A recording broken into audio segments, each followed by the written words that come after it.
if I would have gotten swifted away into this thing, I wouldn't have been thinking to myself like, man, I shouldn't even be here. I'm just here. I'm just here for the experience. Fallen in love. I probably would have fallen in honest love. to God, hand to God. Maybe not instantly, but I could have. So fast. You're right. So Okay, chill out. So fast.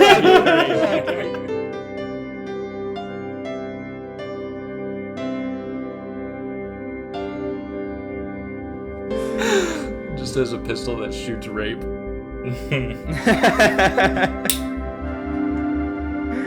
Yeah, that's good. Dude, I'm already sweating my balls off. Consent revoking pistol. That's our song. Thank you, Steven. Here we are. Certified copy, 2010. The great Iranian director Abbas Kiarostami travels to Tuscany for a luminous and provocative romance in which nothing is as it appears. What seems at first to be a straightforward tale of two people, played by Oscar-winning actress Juliette Binoche and opera singer William Shamel, getting to know each other over the course of an afternoon gradually reveals itself as something richer, stranger, trickier. A mind-bending reflection on authenticity in art as well as relationships. Both cerebrally and emotionally engaging, Certified Copy reminds us that love itself is an enigma. Well, if this movie reminded me of anything, it's that women are and won't shut the fuck up. Yeah. I thought the retard from last week was way more annoying than this week's woman. Fuck. Wait, who are you talking about? Shit. The girl from Breaking the Waves. Dude, how dare you?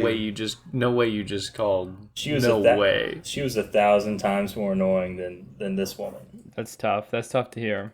This character, she was bitter, yes. Dude.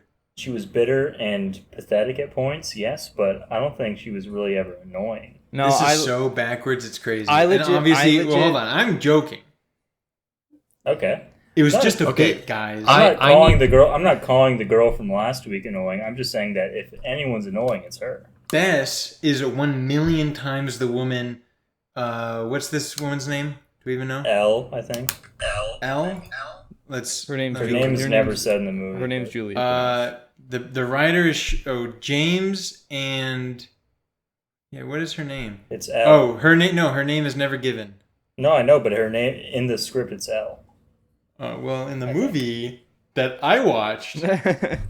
Shut the fuck up. Okay. I just wanted to say that I did find her extremely annoying. Towards the middle, I was like, yet another male W. Obviously, things started to shift and it ended up being a little bit different. But I was thinking throughout the film, I was like, I feel like a lot of these more niche kind of flicks that we end up watching, where I really feel like I'm in a man's world. I'll tell you what, I've never seen a movie fail the what is it called? Bechdel test so hard. Biggest fail. You might have to clarify how funny you're being, because this is not right. What do you mean? I agree that this movie feels very male gaze. At the beginning, but then... Yeah, there is a big reversal. Yeah. Obviously, we'll get there. We'll get to the psychological mind-bending elements of this flick. But, halfway through the movie, I'm thinking, wait, does this movie hate women or men? And which does it hate more? Mm-hmm. And by the end, I understand that this movie... Wait. Yep. This movie hates them both, loves them both. Did you cut out just on our end, or... No, I was making a joke. Okay. But I felt bad because I realized it's very visual. I started mouthing the words, audience. Okay. And pretending like they couldn't hear me. Okay. So listen. What the fuck is going on? First of all... Oh, God. This movie... In the beginning, I thought, I don't know. I'm not a Kiarostami head. The only other thing I've seen is the big one. What's it called? Colored Pomegranates? No, that's funny though. Oh my gosh, what's his big one? I forget. Closer. Close up. I forget. Yeah. Close up is, well, he's got Alright. a bunch of big, where he's got Close Up, Taste of Cherry, Certified Copy. I think those are like the super big ones everyone knows. Anyway, that anyone knows. I've seen Close Up and was totally not interested in it. I thought it sucked. And then, not actually, but I didn't like it. And then this one bro. had a tough start, but I'm very much sold on this movie. Although, Wait, you had a tough start, this one? dude. I was locked. Troy's I was locked this in. is Troy's insane episode. No, dude. I've got so much to say about. I'm gonna talk circles around you, dumbasses. On this. Yeah. one. Okay. Sure. Yeah. All I I'll can say say it. is Start the all I circle can say then. is Start Brody the and circle. Start the circle. Brody Start and the I are circle. gonna. Start the Brody and I are start the dude. Steven is chugging wine, unironically. Yeah, he's drinking straight from the bottle. Let me tell you. Okay, look. I'll say something more insightful than you could ever dream up I in a barely 1,000 drink years. Okay. Juliette Binoche won Best Actress for this, and that is an absurd award in this Okay. case. What? Okay. You think she was bad? I thought she was great, but not that great. Okay. Well. What other movies came out in What if her 2010? competition Yeah. sucked? What's the 2010, other? 2010 was a great year for film. Okay, name two other great actress performances of 2010 that were at Cannes. Okay, I forget her name, but I'm pretty sure the movie 2012 came out in 2010. Very funny. Which Okay. sucked. Very funny. Can we Very please funny. talk about We had 2012? let's say okay, so it came out. Can we just take a fucking second and talk about this movie? All Okay. right, I keep Okay. trying let's just to. fucking. You Whatever go, happened to please, first- please. We need to bring back first. No, thoughts. no. Not that I Because- totally disagree, but they were ousted. They were systematically done away with. They were holocausted. They were. That's an accurate way Yeah. to use the term. Was for Right. as for for people who were brought up in the American K through 12 schooling system, we were trained to think in terms of the 5-body paragraph, the 5-paragraph essay. Okay? That's true. That's And true. and so any break from that, I've been conditioned to panic if there is not an introduction, Uh-huh. a set of body Yeah. paragraphs containing the argument, and then a Yeah. conclusion. So. Yeah. Listen, that's fair and true. Maybe we can introduce by anyway. agreeing on the facts Anyway, so of this case. I've got alternate I was facts. roped into this film from the beginning. Okay, you've got this, James Miller character. He's very suave British man. Okay, you've got, in my opinion, beautiful imagery. Just how it looks is nice. So you're not just like wanting to fucking throw your monitor watching this. You're talking Okay. about Juliette Binoche's character. The first thing that roped me in was the son character and his sort of Very how he was prodding his mom, and it was very funny God, to I- see him I hated kind of that have the kid. upper hand. in Yeah, that- he in that totally relationship. fucking owned her. And also just She got owned a lot in this movie. Yeah, she's Well, I mean, one long but like the own. whole point is she's a wife, aka, according to the conventional stance, she is to be owned. Hmm. Okay, so Nice. Nice. you want to talk about her God. character, or you want to talk about? I kind of want to talk about the plot first, because I have to You do admit that I was sold on the whole idea of like, okay, copy. It's very F or fake, right? There's no. We should Call care a about spade the a copy spade. just as much as the original. They both have value, and they're both copies of something. Whatever. Some real fucking Platonist drivel. Okay. But so I was definitely applying that framing to the relationship between the woman and James, of like they're doing this kind of like role playing mimicry of a marriage, but then like you start to become convinced of it, almost Yeah. like how when you look at a copy of something, you become like, it doesn't matter that it's a copy. You receive it the same way as if it were real. But then I don't know. We can get into that later. I just want to say that I was confused for a little bit whether or not, because I didn't know if I didn't know if it was one of the things where they're trying to trick you and they actually are married. But like early on, I obviously knew that they weren't. But then like it got so Oh yeah. intense that you're like, whoa. I was confused momentarily. Listen, this is maybe the best case of it is confusing at that time, and lesser men would give up and say, I don't know what the fuck is going on. But this movie, you have to trust it. It wants you to be. It knows what it's doing. It knows how you feel. Yeah, the whole time I was trusting the plan because it was so much fun to watch. Trust the plan, so real. I am very. It's not every day you see something new, and we've all seen a million films with dual narratives that are consistent with a single, set of evidence, right? Yeah. Like, oh, it's about this, but also this could be true, and this could be, and there's evidence to read, blah, blah, blah. This might be the first film I've seen that actually just has two different narratives that totally contradict each other. Contradict? Like, yeah, he cannot have been married to her for 15 years. That would not make sense. Oh, and they can't not be married. Like, they are actually both, especially split down the middle. Like, there's a bit of a transition period, but essentially, there's the sharp shift in the cafe with the coffee and the misunderstanding with the worker. But, like, it shifts into a different thing.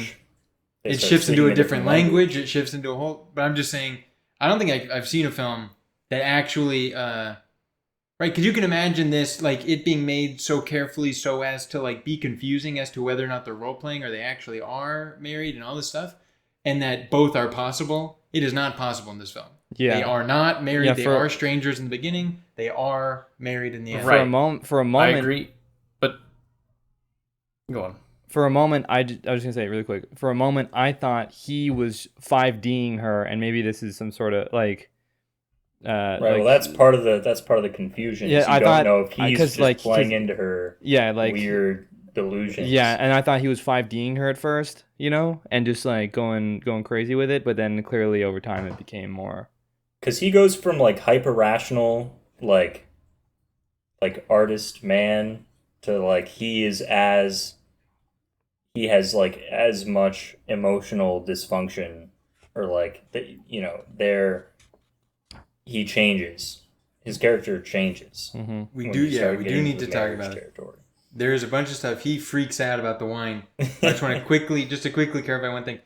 I don't think it just changes, but rather, well, like from the first view POV, right? It changes, but like it's appropriate to think of both sections as being both things, not just the second section as like this duality, but the first one as well. But on the first viewing, obviously, the first section makes perfect sense, and then it starts to become both. But I think it's probably okay to think about it as both. Anyway, yeah, I mean, I was completely confused, but happily confused on my first viewing.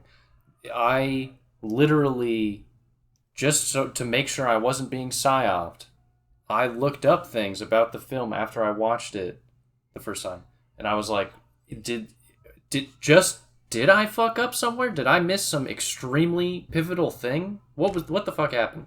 Just some extreme lapse of judgment? After I finished, I rewinded to the scene with the son, because I was like, I'm pretty sure he said like, oh, you want to fall in love with that James guy, and like I just made sure that there wasn't a yeah, right. It's not possible for them to have been married. Yeah. I have never Googled anything about anything. Troy's never used Google. What was I gonna say? Little does he know, my daily endeavor is to try to get him to Google search something because I own stock in Alphabet. I'm the holdout. I get offers, like when you have like a property they want to buy to build a mall.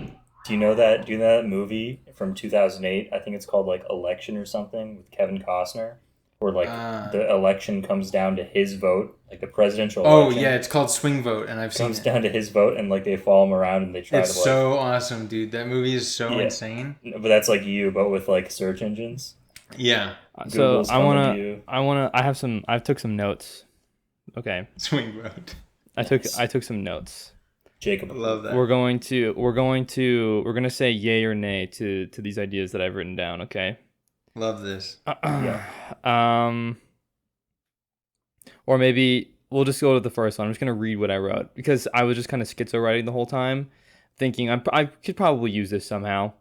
So we're gonna see where this goes. Ideas become acceptable when you ideas become. What the hell did I write, dude? Cut that. Where's my This timestamps? idea is unacceptable. Right, yeah, this idea is unacceptable, right? And it's because he's trying to convince them. Also, wait, no, I had a better one. What the fuck is going on? Yeah, wait, no, I had what? a better one. I had a better one. Did- I had a I don't This know is this going. this. I'm so derailed by this podcast right now. What? I know. What was the? you What, also well, chugged what some were you I was saying? excited by this. what were you saying? We're gonna hold out just a bit longer. Brody's asking if you agree with the following. No. So I got a different one. Okay. I like the premise. I I got a different one. So philosophical ideas are different than when we interact with them, and they're written down versus living them out in real life. That was her claim, Julia Binoche's claim, and he goes and he says, "No doubt," when he keeps saying "no doubt." Right? Does everybody recall this moment? No doubt. When he No doubt. Yeah. And I found that one to be, rather interesting considering how things ended up proceeding, because the whole time he's ultra kind of analytical man, he's just sort of explaining things very, very coldly, through just his ideas. And she gets all pissed off. She's like, what the fuck? Like this just isn't how it literally go. Like, this isn't how things actually work. Like, your fucking son is outside in the rain. You just want him to come inside. Like, don't give me all this hoopla about isn't he right though that we all are gonna die? He's like, she's angry. She says, "Fuck you," right? And Yeah. and while she is ultimately annoying and I think wrong about a lot of her comebacks most of the time, this one resonated with me, right? Sometimes I don't understand this whole she was annoying thing. So we'll get into that in a second. But I was like, I can save her. the entire time. but it is interesting because the ideas that he portrays of the like it being a copy, and clearly he then becomes a copy, and then it's like, well, what is truly the difference of a replica, right? Then this idea that he's been writing about in these books, it does end up playing itself out in reality, which I think is, and say yay or nay to my claim, which is what I'm meandering towards, which is that all good ideas will play itself out in real life, and that's a hallmark for like a really, really good, call it philosophical for lack of a better word, idea, because you see it so strongly in your lived experience day to day. Okay, moving It's on. a tough yay or On the one nay hand, I love situation. this because I don't believe in electrons. So on one hand, you're based. On the other, I don't know if I'm ready to do away with all the fun mumbo jumbo philosophies of impracticality. Mm-hmm. But I I just like. love, I just Well, love I having don't- a dedicated Brody thoughts section. Yeah, I don't think it's. I mean, I enjoy what the distinction tries to accomplish, but I think it there just isn't such a clear cut divide between either of them. I think the reason there is just some sort of relationship between the not in terms of a complementarity where it's like you have a yin yang, you have the embodied philosophy of how you operate, and then you have this high concept philosophy that has no obvious bearing in material reality. I think that these aren't just the yin and yang, two different kinds of things. I think that they are necessarily related to each other, and that one it might be for instance, we have Juliette Binoche's character going like, oh my god, you don't get how it actually is in reality, yada yada yada, and she is relatively based in saying that. Of course, she's conveying in a relatively hysterical way, but in terms of just the raw fact of the matter, yeah, it's kind of based. But he's totally right too, and not only that, his rightness in terms of saying like, oh, the kids are like, the reason we like kids is yada yada, absolutely true. But it's like, it's just divorced from it slightly. It's just a different experience. It's a different embodied reality he's in, because he doesn't have the kids. Both are present in reality or have some sort of like real bearing or something like that. It's just her reality is different than his, like just totally different subjective moments or something like that. And yeah, I mean, if Juliette Binoche's character was in a calmer mindset, or like maybe her kids had grown up, then she could recognize this as being ultimately true. But she's just like, I don't see the divide between them, really. Yeah, I want to just support that. I don't agree with the paradigm of like him is like he's too lofty in the clouds and practical, and she is super on the ground, whatever. Like they're both very much in the world, and they're both reflecting their ideas, I think. And she, in some ways, she's way more in the clouds than he is, and that is true. That is true. Yeah. Yep, that is true. And it is, and in terms of being annoying to Jacob saying he doesn't understand it, the frequency at which she is shutting him down when he's like going off, like, why the fuck did you invite this guy out for fucking to drive around and drink coffee and stuff when he just wrote this book? Like this is his thing. This is, like what it, but.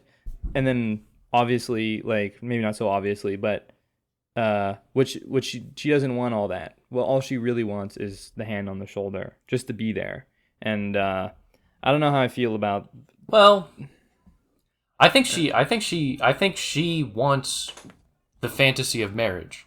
Yeah, like she wants marriage. She wants compassion. She wants marriage. She doesn't just like want a single night of tenderness. Of course, that's like something she'd prefer that. She wants tenderness or the touch or whatever. But she's engaging in all of this as a means of interacting with the fantasy, right? Like the fantasy of marriage. I think the hand on the shoulder thing was more because they were arguing about the significance of the statue, right? And in the statue, like the woman is resting her head on the man's shoulders. They're kind of arguing about it, and then the older guy comes up. He gives his fatherly advice. I feel like that was more of a way of resolving that whole. The statue is very, very important. Disagree. The statue is everything here, and I forgot to mention at the front, but just I'm married, and spent some time in Florence, so you're the most qualified here. Think twice before you counter for the statue. I've also been to Florence. For the statue thing, this leads me into my family's from Florence. Wait, I'm about to talk about the statue. I got a whole thing about the statue. Okay. I have a thing. You're not allowed to talk. I have a tangential note about the statue that we can say yay or nay to, but Troy, go ahead. Listen, the statue, like many other things in this film, are quite central. Right, I agree. She is obsessed with this vision of marriage, with the fantasy of marriage. She wants to live out the marriage narrative. She wants, which she doesn't realize is maybe good advice from the cafe worker, that when you get to my age, you learn to appreciate that what your husband does for you is make you a married woman. Yeah. She wants this statue to be her life. What is the statue? It's some man who has become a beast of burden, essentially, to protect immortalized. Well, no, he's immortalized in the statue. Well, he's immortalized through his care for her. Go on. I'm saying, like, the subject of the statue is some male character who has lowered himself in some way from being an independent man to becoming a beast whose purpose is to serve and protect the woman. And she loves it. You're just saying lowered, but it's immortalized for it, is the literal word she uses. But yeah. No. She's saying he did X, and for it he was immortalized through this statue. No, I think it's a more transcendent thing than just the statue. But yeah, I agree. Oh, you think in the story he was made immortal? No. I mean, like as a rising from just an activity to a transcendent, Immortalized is like here, just like you're saying he's lowered into a beast of burden, but in her mind, she's conceiving it as being raised a transcendent level of immortalization, because this is like the ideal, like There's a moving to the level of miscommunication concept. I believe it. You're talking about the statue. I'm talking about my understanding of what story the statue is representing. Like, they are two characters from a story that have been made into a statue.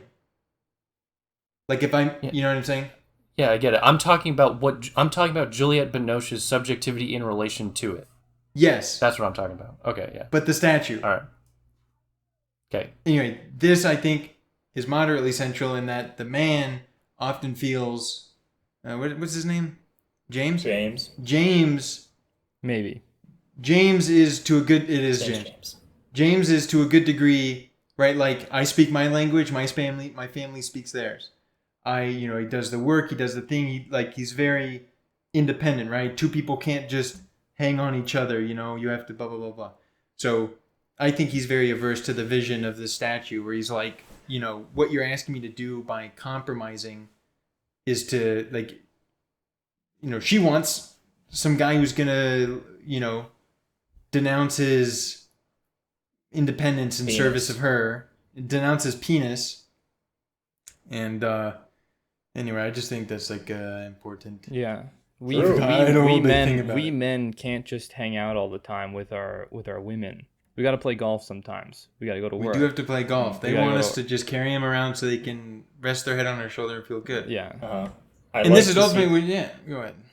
I'm just saying I also like the sequence immediately preceding this with the golden tree that represents the promise of marriage and everything.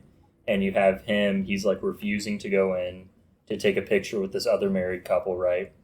And he seems, he's having his doubts and everything. But I like how when he ends up going in, and then there's the other couple that's like moves up their spot in line, and the girl who's like, she put fake tears in her eyes, and she's like sitting there trembling in anticipation of like taking this picture. And I think that, well, obviously it has to do with this theme that we're talking about. Is to the woman here, they want this. They have this romanticized view of marriage and like the promise and all the things that means, and like they're just so excited for it, And it's so much about the picture. It's nothing's changed, fellas. But Instagram. And the fact that, again, like, you have all these people who are cycling through this room taking the same picture over and over again. It's a copy of a copy. Each one is a copy of this original idea, or like, tradition is some form of copying. And also the tree, right? It's about luck. Like, there's some, like, baked into this idea of marriage for these people is like if we do it luck, under, it's luck. It's so immaterial. It's so fantastical. Well, and a way to not really have any accountability, right? It's like eschewing the agency, or like the fact that a marriage is this relationship and you have to be, I don't know, attentive or something. But like instead, you're saying it's like they're making it a luck thing. So, I also like what the just real quick when they're walking away from the tree thing, the scene, and James, he makes some comment about how the flower is like a promise, and then you have the fruit. Garden of Leaflessness. Who dare say it's not beautiful? Yeah, that whole scene. So true. Another thing that I really liked in my notes here. So, remember in the car, they're like talking about Andy Warhol, Coca-Cola. You put it in a museum, now it's not Coca-Cola, now it becomes art, right? And she has a really annoying comeback, which I think she said a few times, which was, well, he can do that because his name's Andy Warhol, right? Which is, I think that's pretty wrong, but I don't know if it's totally wrong. I understand where she's coming from. I think it's and it makes sense. I think it's so not wrong enough that it should be examined as being as not a whether it's a right or wrong statement, but more like you examining it with respect to the other. Like we mentioned earlier, she's not just worldly and she's not just fantasy. She is very much a combo of both. Mm-hmm. So anytime there's a statement made like this, where like the intuition might be like she's saying something a little, her comeback's a little bit whatever, I think it's important to think about it with respect to there's never a clear-cut space for her to just be hysterical or just be existing in fantasy or just be existing in hysterical reactionary stuff. She's always in this mediated territory. It's a feminine territory, traditional feminine or something like that, but it is very much a mediated thing. I don't know, whatever. But what were you going to say about the... So it was... and then eventually, and this is when they're at the actual statue, he makes a point, and it's something along the lines of what I've written, which is art itself is a reproduction of the original, right? Art, even the like first painting, even the first painting isn't the original. So even to make art itself is to make a copy, and then through the copy is where the shift in perspective changes. Okay? So am I being tracked here? Yeah, I'm tracking, but I think the film disagrees with you. Why is that? Because I think that like you're saying, right, the real original is the thing in real life, and then the art is the copy of that. And then there's the perception of that copy, et cetera, et cetera. Yeah, but it's like the creation of art itself is a perspective changing event, right? I think based on not a ton of evidence, but I think the film would disagree with his. I think you're right that that's his take. I think, and that, but I think the film thinks it's more translational, and I think it's notable that when she gets him to that painting she wants to show him, and some tour guide's explaining, and he says, "I don't understand what he's saying," and then she translates for him, and there's a clear disconnect. But like, our attention is drawn significantly to this translational effort, in which I think we strongly sense that something is not being communicated correctly. Mm-hmm. Or at least I would definitely agree that the art of like creating art is not a copying activity, but a translating activity. Okay. That's because no one would say, this movie that makes sense. is It's not a copy. It's not a copy. It is translation. That's fair enough. But, yeah, I think translation though. So you're not saying that's necessary. Are you making that claim, or are you saying that the movie is arguing towards that necessarily? I'm just saying I think the movie has something for sure to say about translation in relation to copying, and like we see lots of different language things going on, but also.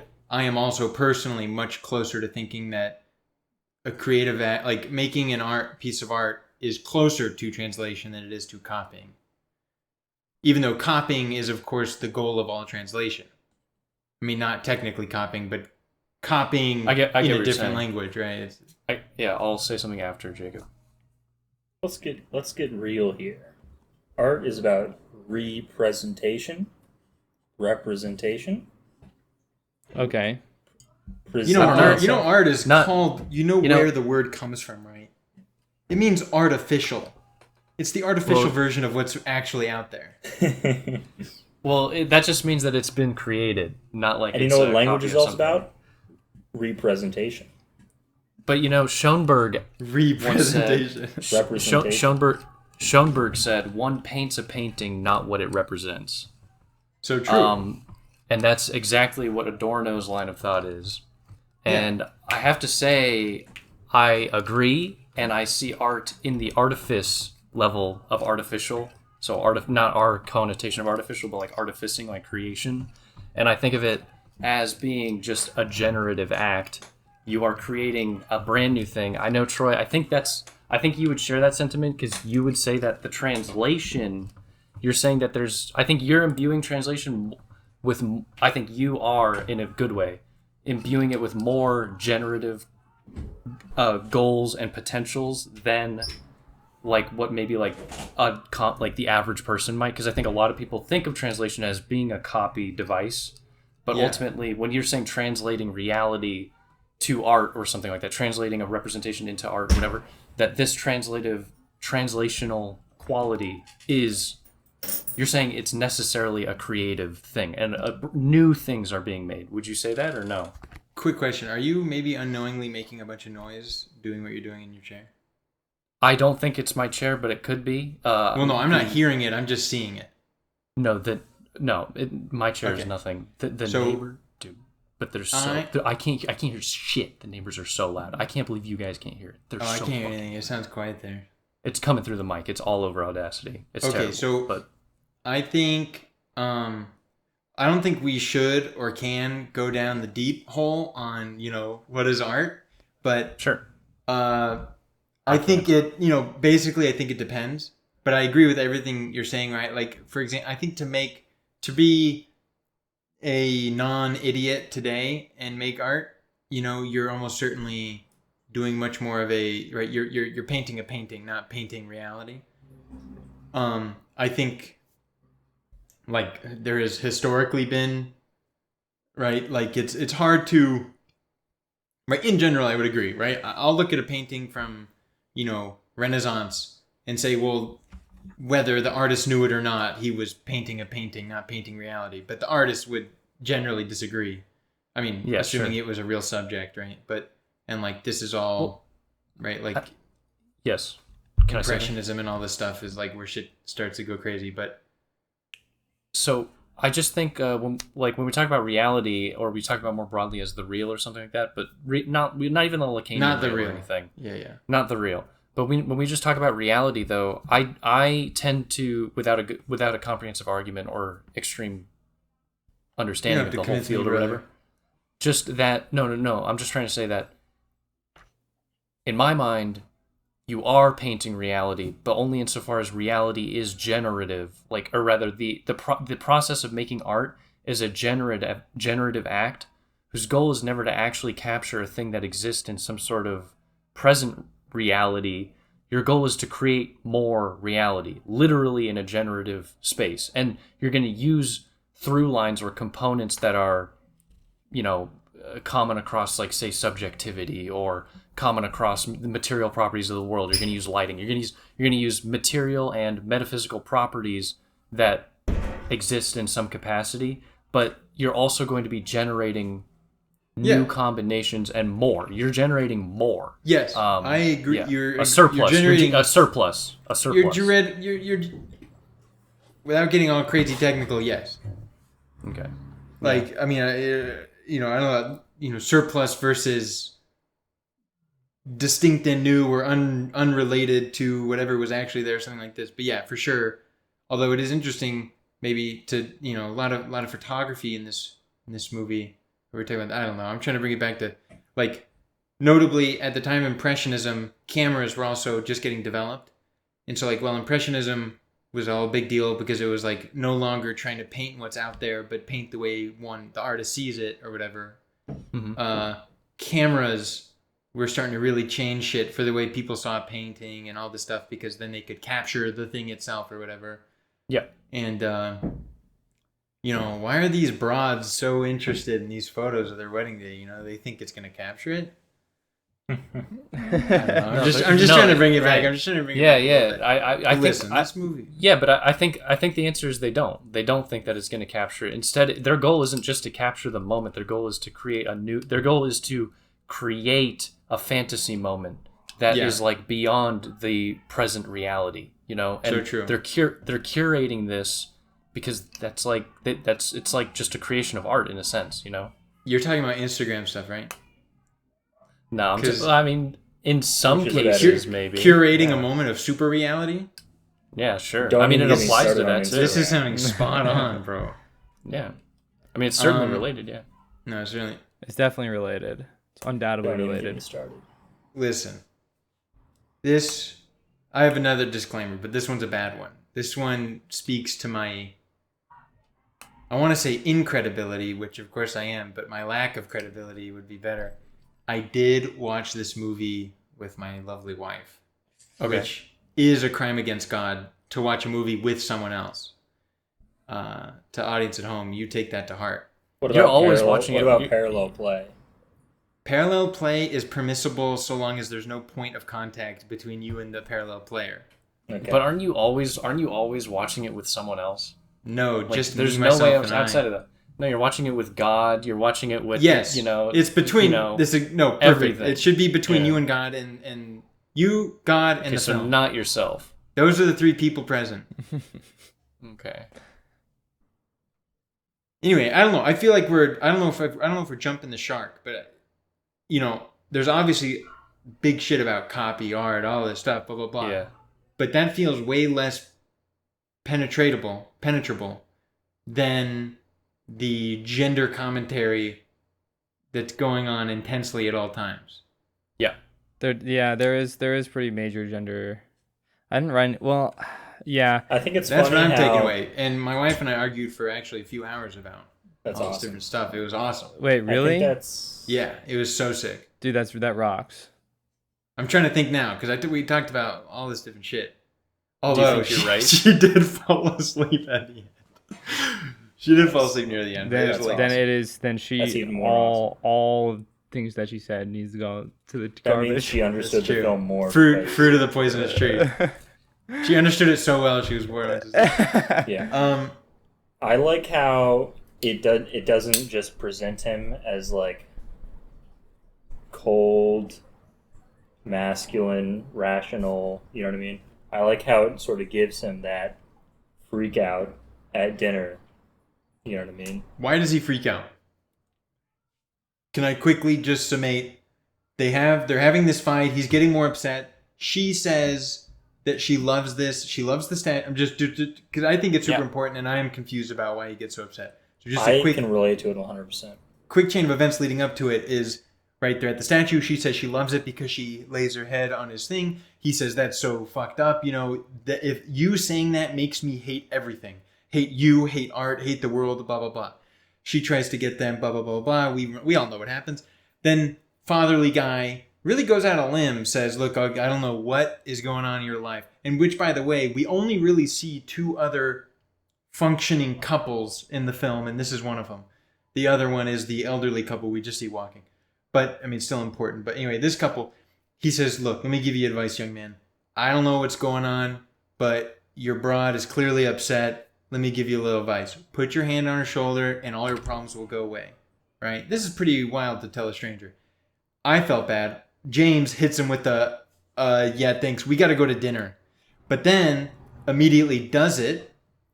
They sit down.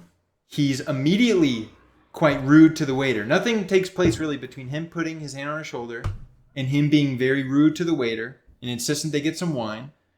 When the wine arrives, cut to Julie. Goes to the bathroom, applies lipstick and earrings, fluffs her hair up, so she's all excited. Goes back. He sees this. Can't bear to look at her. It's so painful. And then the full-blown freak out. I think But it he has- seems super fucking razzed by the waiter even before the Juliet. Otherwise I think it's because of her and doing her makeup. I think what it is that scene is the start of him assuming the husband role, right? Yeah. And so you have a bit of a narrative swap going on where the movie is shedding his all the other attributes that he's shown from here on from the start to now, and they're now sorting him into a new he's now has new attributes. He's being sorted into a new character, okay? Yeah. And it also, there needs to be, narratively speaking, their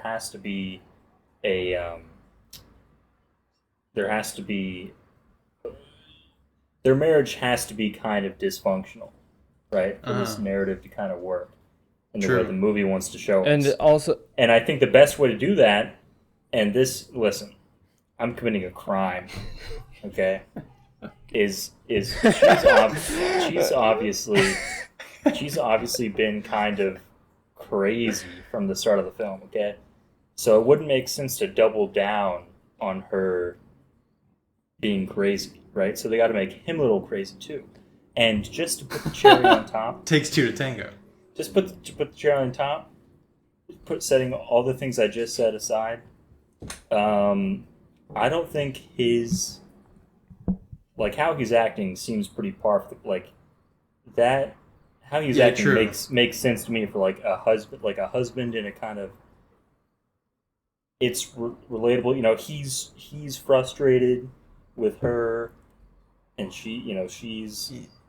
He's very Steven Yeah. esque. So I actually, Like, it's hold on. funny. It's funny that you say that. I was thinking. I thought of. I was Steven. thinking that a lot. I thought of Steven throughout the movie. Like being I so think this- annoyed, getting this is taken on literally this me. journey by this. Yeah. Huh? Yeah, this movie's literally me. I'm Yeah. thinking that the whole time I'm watching Anyway. it.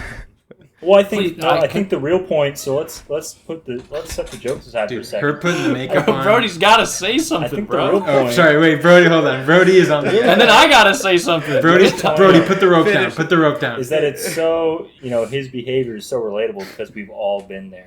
Okay. Yeah. So So true. so, a few things. When he gets the advice of like just put her hand on her shoulder, in a sense, and I don't feel super strongly about this point, is like he's just telling her like, hey, just pretend, just because he's not saying you gotta love her, you gotta do anything, right? He's giving her a simple action, which Right. is he's giving him a simple action, right? Which James is is a trans which man. is just do the thing, just pretend, she's gonna like it, just engage in her fantasy, fuck it, right? Yeah. And then then she goes and then she's stoked, right? She's like, oh hell yeah, this is happening. It's like I'm gonna go and do my makeup, like I'm all happy, and then when she comes back, he's pissed because he is pretending in the marriage, but he's upset at the way at her fantasy of what she believes a marriage is, right? Even though he's engaging in the fantasy of them even being married in the first place, which provides all these like convoluted like what the fuck right things. But so he is. No, I'm going next. Oh my. No. He's engaged. I am next. He is angry about the fact that she's engaged in so much like fantasy and not being reasonable about like what a marriage actually is. He's like, God damn it, I'm fucking tired.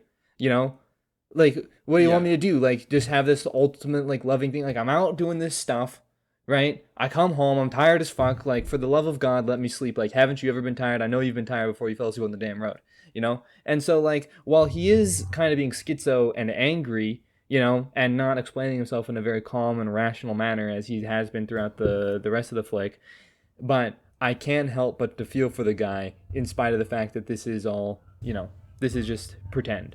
That's it.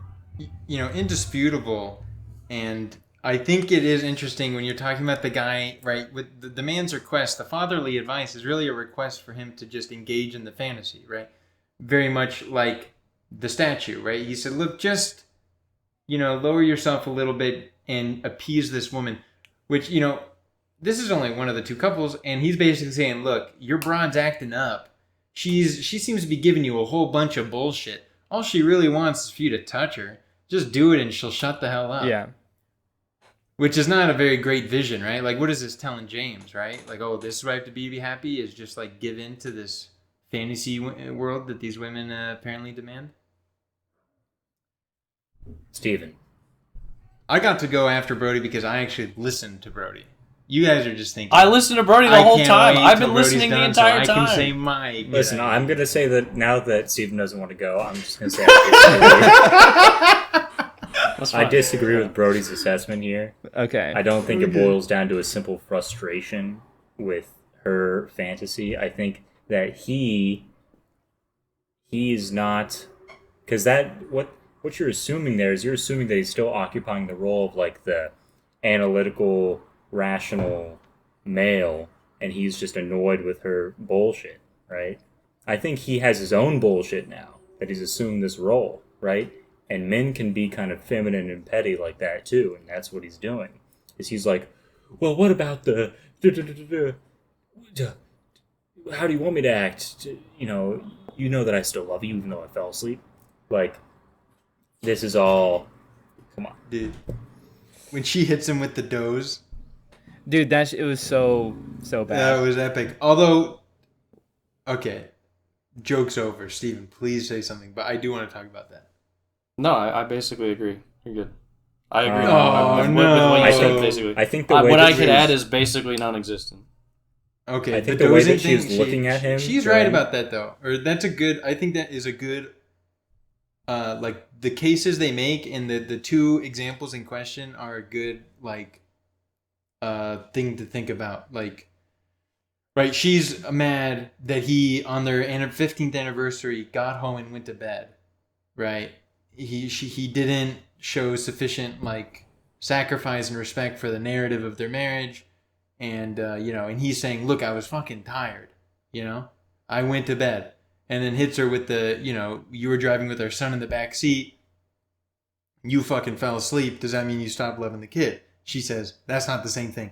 But she also says, "Well, I dozed. You slept," which I thought was actually so funny and kind of a woman roast. But I think she is right. But also there's a good mix of like both situations contain like a big amount of like this some type of like narrative fantasy reality and one that's very on the boots real. And just they both respectively care about one more than the other, but also look past the way in which they fail to respect the other's concern. Does that make sense? Mm-hmm. No. Yeah. Okay, go ahead. Well, I'm trying to appreciate this a little bit. I don't want us to get upset We're over not upset, dude. talking. This wine is corky. Can't we just? No, I think the way that she was looking at him when they first sat down for dinner was awesome. She just like the expression on her face, how she was so excited to be like living out this dream of hers. I mean, That was horny. epic. Second thing I wanted to say was with the whole the argument over the she dozed but he slept is like kind of going off of what you were saying was they were each making a point, but also like it wasn't the same. They weren't making the same point. Like what he was doing, which is a very like classic thing to do, right? is Debate team. He's being ultra logical, being like, well, what about the time where like you did this? You know what I mean? Yeah. Trying to call out the hypocrisy, But- which is like a classic impulse, right? But like she did kind of roast him by saying like that's not the same. But I didn't have foreknowledge of me that I was going to get tired on this journey. Whereas like And he I- definitely did but have foreknowledge that would it was you our anniversary. would you agree that like he is like what he is ultimately upset about while he's being petty, right? Which I did address in the beginning, right? That he didn't handle it in an ultra rational way, but that he is ultimately upset about like all of this like play pretend, all this RP. That's why he initiates it. No. Let me finish. Let me finish. Because you're assuming Let me that's finish. RP. Let me It's finish. not RP.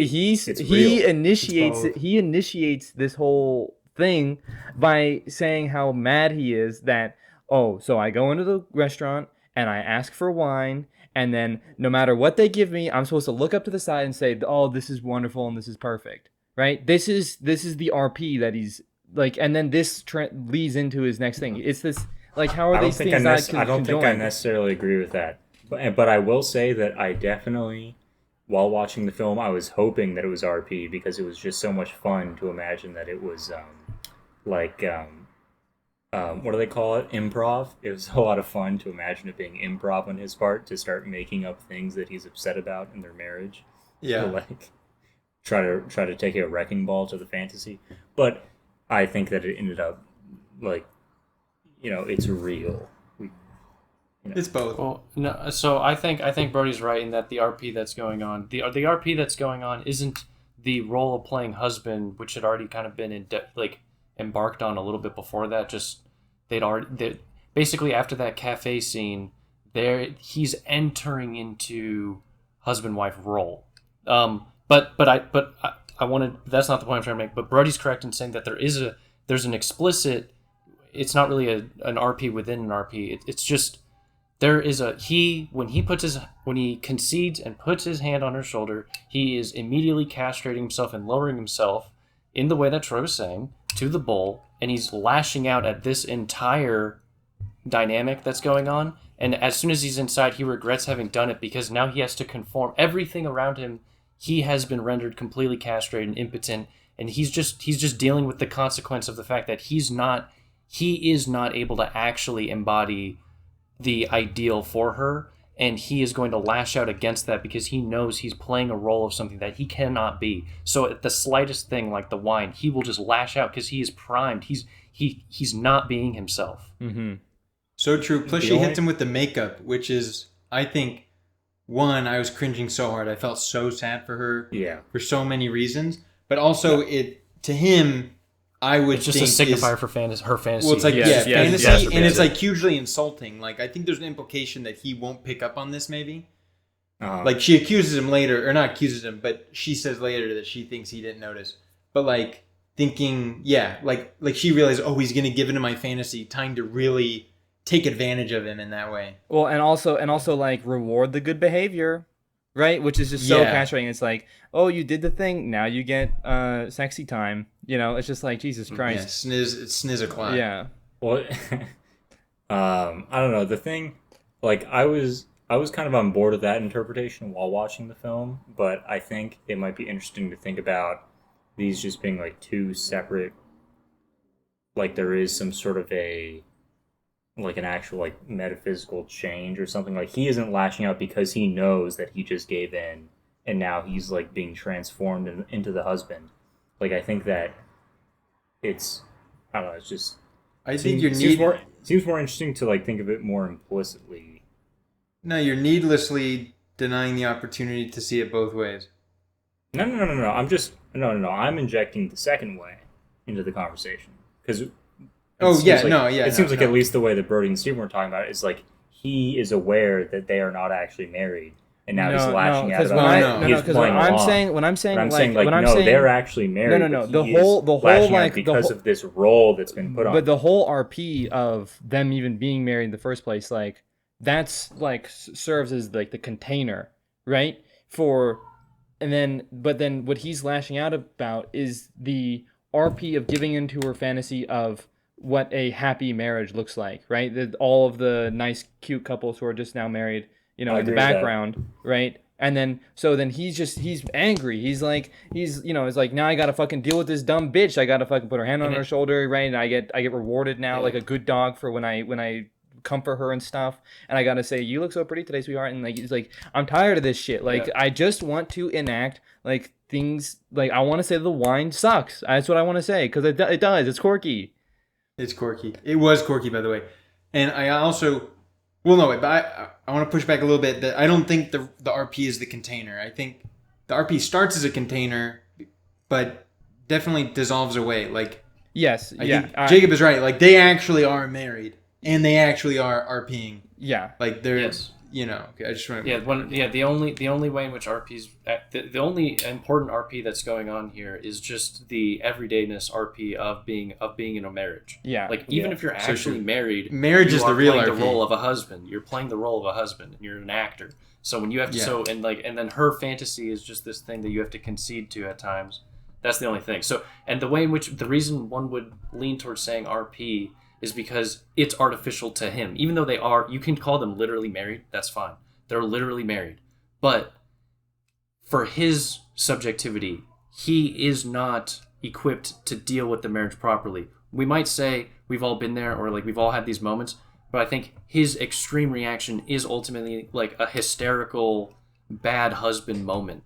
Like, and if that happened too many times, he's a shit husband. Even if like the marriage, like, even if they are married, and they're fulfilling normative roles of marriage, like, he is not built for it based on that moment. Would you... So he's part of being in a... Well, he's built he is different. very Because being in a marriage involves being able to castrate yourself gracefully and for, of course, her to endure some sort of similar reciprocal thing, and for you to both have some sort of compromise. But there's not he can't do that. He can't do that well. They are both skitzing in that restaurant. She is hitting. We're focused on him because his is more. He's really going against the grain of like masculine ideals. Well, a bit, but he's on. Well, his very masculine response. It's very masculine response. His hysteria. I know his hysteria is more seemingly out of the blue, right? Right. They had the hand on the shoulder. Things were going good. Now what's going on? But she is also hitting maybe peak levels of schizo. Like really obsession with the marriage in the courtyard. Like she is like, now here's a controversial point. Here's a controversial take I'd like to present. This is one of a few times, and this is not the most compelling time. I will say what the connection is, and then I'll cite the most compelling evidence. But am I wrong that she is being drawn in a the film is saying that she is similar to her child in ways. Are we feeling this at least? Yeah. I feel like a line. She is. I feel like the analogy. I feel like the film is saying that they have some type of similarities. The way they fight, the fact that they fight at all, the way in which her and her son interact on the phone and all this stuff, while the guy is like, really above it and outside of it.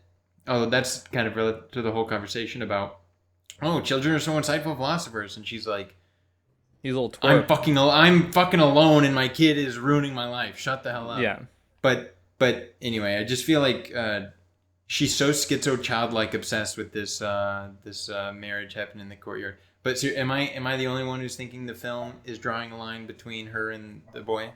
A line between? I don't understand. Like, because the kid is like pretty adult, right? Not really. I don't know. I hate the kid, by the way.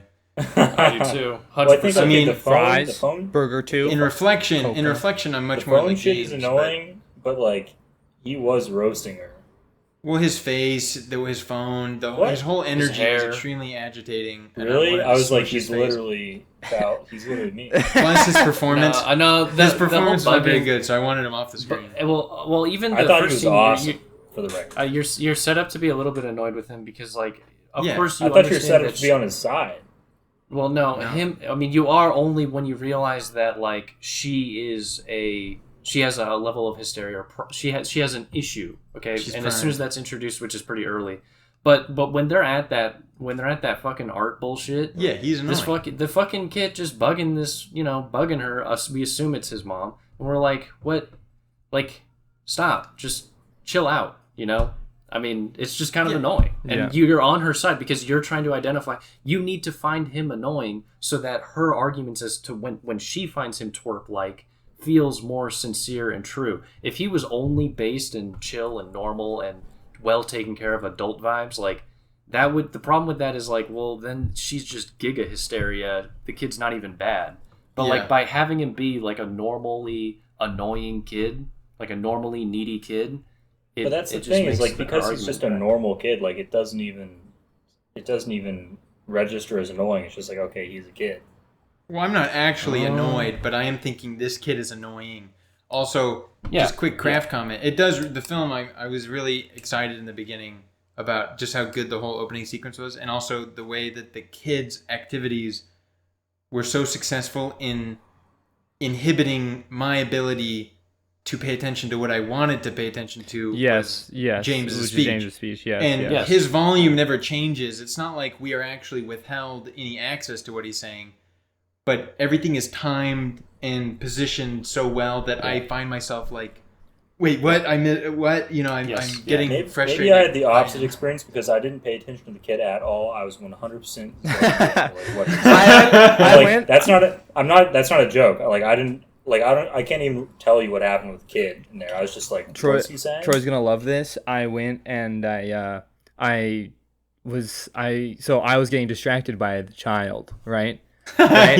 And then I went and I was like, man, I gotta rewind to see what he was saying. And then I thought to myself, no, the film knows I'm the film. Let's fucking go. The film knows what it's doing. I'm supposed I can't focus on everything at once, right? That's the point, right? I'm just gonna keep going here, Yeah, so awesome, and the kid is just basically crying like a little baby about how he's so hungry. And then they go and get a burger. Stupid. Yeah. And he's annoying. He's annoying about the burger. Did you get a burger with cheese, fries? Is it I double? honestly, I didn't find it annoying at all. That's crazy. It's over for It's you. over. I thought he He's obviously Okay, a little so bad. he was just like we're a basic not chud on we're his not phone. feeling any kind of strong Like, did you get burger? implication on the film's behalf burger? that there is some similarity between this woman and her or I'm with a it. child. Yeah. Yeah, I'm yeah. with it. I'm with it. I would agree with a Childlike child, fan, but not childlike her fan, child. childlike Right, fan. it's women and children. Men, right, become beasts in marriage. Right? It's I speak my language, my family speaks theirs. Yeah, not the- my woman yeah, the does, women- it's the my women and the- family, the the women thing and the I children. generate and protect and create and all this Yeah. stuff. Yeah, no, I'm with that for sure. The fuck, I had a different thing to say. The Listen, it can't be too much. I'm just saying, it can't be too much Juliet hate. She's got points. yeah, she has some. This guy does suck. Well, I think I thought she was awesome. I think the ending is was pretty good, right? Because I think it's sort of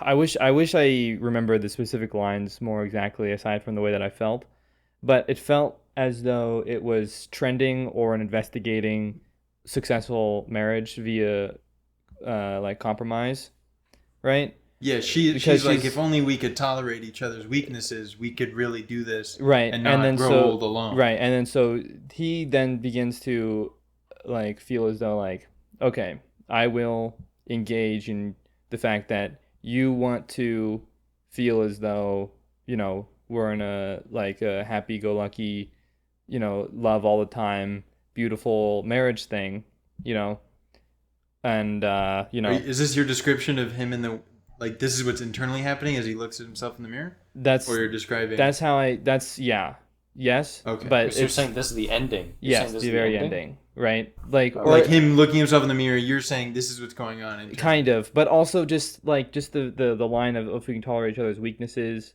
right?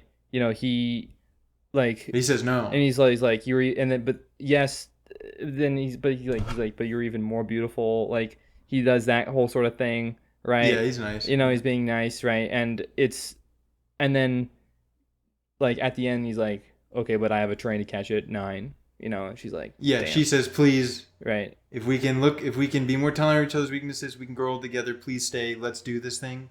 Yeah, And he says no. that is true. He does say no. And then he goes and looks at himself in the mirror. Although it seems like he has quite a bit of trouble actually making eye contact with himself. And he's clearly thinking about something, but then he leaves and we don't know.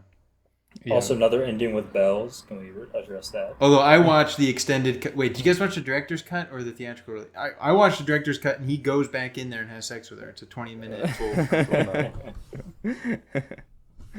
She's doing a number on me in that scene with Sean the bed. I started to think, dang. Yeah, she's bad. Yeah. Some people say, you know, Juliet, her character, you know, we're talking bad about her. What are you talking about bad? I want to have sex with her. That's true. I'm a Binoche fan. I love Binoche, but in this film, she rarely ever was attractive to me.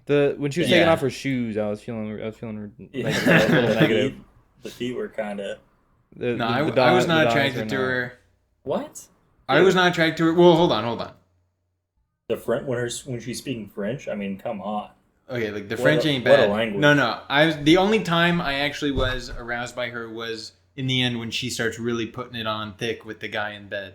Yeah, because how she's That's when laying I was down, like, all right, she this is- displays herself out as if she's like in a painting, like she's in Well, some yeah. sort of And she's sexy doing a fertility Renaissance Aphrodite. fantasy. Yeah. Well, Venus. She's doing a, Venus. And she's doing a good job is all I'm saying. She's very venereal. I think, okay, this podcast is now about what movie is she hottest in, and I think it's Code Unknown. It's Code Unknown? it's I don't Amelie. remember watching Code Unknown, but I know I've Code seen Unknown is so good. I don't think she's hottest in that one, but she's I think She she's is- hot. what about Don't just say that Bree? she's just hot. What about She's not hot in Three Colors Blue. what about she's Grief not? is not sexy. What- Grief what is ab- not sexy, What girlfriend. about life? The unbearable lightness of being. I haven't seen that. Doesn't Three Colors Blue have a sex scene with her? Yeah. Where she's having sex in the box. You mean he's having sex in her box? I'll tell you what. When I was watching this, I was feeling both very Venereal. inspired and also very depressed. I was inspired at first because I was like thinking to myself, this is a very dialogue-heavy movie with not that many, places. It just exists within mostly two people. This is a very makeable movie, right? It's very good. This is something that, one could make without too much of a thinking about budget and stuff. I could never make this. And then I got really depressed and I thought to myself, dude, I could never write something like this in my entire fucking life. I could never fucking make this. Obviously false. I thought you literally were a 5-year-old could write this movie. I thought you were gonna say this movie. No one knows how this movie was insanely inspiring and depressing for me because I'm single and barely have any experience with relationships, and I'm gonna end up being exactly this guy. But I'm gonna have a pill to swallow. Of course, I'm kidding. So fake. it's just, I'm the guy. This film is insanely no. inspiring, but I'm the one who's married, and now I'm just finding out that I'm fucked forever. No, He's it's not married. true. He's married for 15 years and fucking hates his life. That's me. Yeah. So You can avoid being this guy. yeah, you can avoid being this guy. So, but obviously, so it's funny that you thought of me because as I'm watching it, I was literally not just in oh my god, I'm literally him. I was looking at him, I'm like, wait, maybe I even look like this Yeah, guy. you look like him. Fuck, are my mannerisms? You wish. I was like, are my mannerisms like this guy? No. I'm not saying I look like this guy, but more like there is something here. Yeah. I disagree. I just want to with that clarify. entirely. The only way in which I actually was thinking about you was in the beginning, when it's like he's super cool cucumber and very in charge socially, and she is trying to take him on a little trip and amuse him. Yeah, get him in And the he car. is They're in the kind car. of continually in the car, and then they go to the place right before the switch. Yeah. And as it goes on, I think he's becoming. I just imagine him being like, "This is so Whereas I think if I were taken on that, I'd be more amused, still in an observational sense, oh, this interesting crazy lady is walking me around and blah blah blah blah blah. But he doesn't even seem to be amused at that level. He seems so I probably shouldn't have done this. This is not a good use of my time. That's what made me think of Steven. Yes, I agree. That's what Steven's it's making nothing me like think that, of me though. too. Steven's like that. No, Steven is. Let's talk about Steven. Steven. I don't. Steven has I a just think that very. you guys are completely off the reservation with this take. No, I think Steven places far too low a price on memories So and is willing to sacrifice little. this is the biggest disparity between Steven and I on a social level, right? As I have been coined down guy, right? Yeah. Steven No, this is right. Steven has yeah. been coined not down guy, right? So I will frequently find In the myself. past, I've kind of You're in the past. you've- I've radically you've- overcome. you have that. overcome All right, this. I just want to lay down the law. on that. All Right, but it's I am way more predisposed if I'm being walked around like, oh, what, fuck it, yeah, this is whatever, dude. No, but this guy is but I down. won't. Hold on. You guys missed the point Hold that on. this guy hold on. is down. Motherfucker. Hold on. Right? Is that if I would have gotten swifted away into this thing, I wouldn't have been thinking to myself man, I shouldn't even be here. I'm just here. I'm just here for Brody the would have fallen experience. in love. I probably Instantly would have fallen in love. honest to Instantly. God, hand to God. Instantly. Maybe not instantly, but I could have So fast. Right? So Chill, fast. okay, chill out. So fast. Chill out, dude. Chill out, It'd be dude. crazy. Chill out, dude. In the car, no, you'd show up at the sculpt, the antique shop. You'd be like, "Damn, this shit's based," and then you in love. It's Yeah, over. Maybe Game no, over. whatever, dude. Dude, So, but this anyway, chick is crazy. But yeah, but well, hold on. But that is actually an important distinction, right? Is Steven will be in a social situation? He's like, nah, I don't fuck with this. I don't like this. So I want to do something. I want to go somewhere else. This is right. He's he's much more. Yeah, but I'm not like a fat downer. No, you're not a fat downer. I don't want the listeners to be He's like a I'm respectful cringe at a downer. He's like a I'm at a party. I'm Yes. just like a downer. Yes. That's dicking on the whole party. Yes. I want to lay out Steven in social situations. Everybody loves him there. Okay, and everybody appreciates him. God. And Oh, and thank in God. fact We're he talking in about fact downers in fact a lot. in I fact wanna he bring up in this fact guy he looks like Robert frequently Downey Jr. in fact he frequently is the star of the party. Okay, so Of course. that being said, Steven is the most likely to put himself out there and say, this shit is whack, I'd rather be home. Out of anybody else I know. Right? But Steven, and there's what Steven wants he and what Steven's friends want. he will give off that feeling of, here I am, I will do the thing, and it appears to be a little bit begrudging, but he's here to have a good time and do his best, and he's here, and he's not going to make it a big thing, and he's going to try to have a good time, but he doesn't exactly want to be here. He wants to be at home reading or something.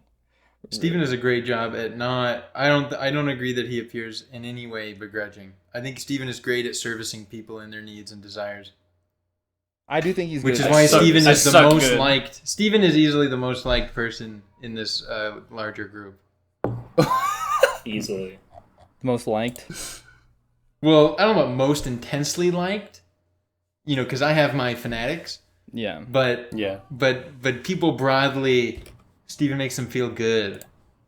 Steven knows how to make a person feel good. That's true. Steven will make you Making feel me really feel good. good. And then fucking I give good suck job. and then absolutely shut them down later. He said, "See ya, time to go Yeah. home." And then Yeah, pull we- an Irish exit. An Yeah. Irish We exit. don't talk about how he makes us feel bad. Yeah. He will. He's like, I have done my duty. I've fulfilled it. Time to leave. So anyway, this James character, he's kind of like a cross between Robert Downey Jr. and Jordan Peterson. This is- Like this physically? is- Physically or like Both temperamentally? physically and mentally. I couldn't stop looking at his thinning hair and feeling bad.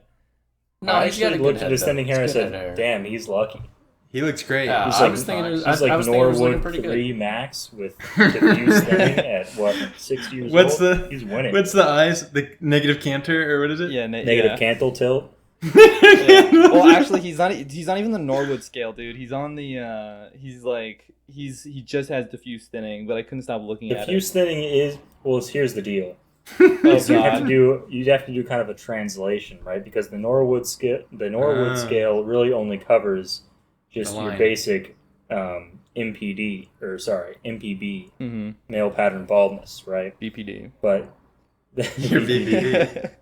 but you can also have diffuse thinning, right? Which is a whole other beast. And I think he only has diffuse but thinning. I think there's some, but there's some you can equate the two. I think when Listen, someone. Okay, I think we've done it. We haven't done anything nearing exhaustive, but No. in the interest of time, checking off the gender box.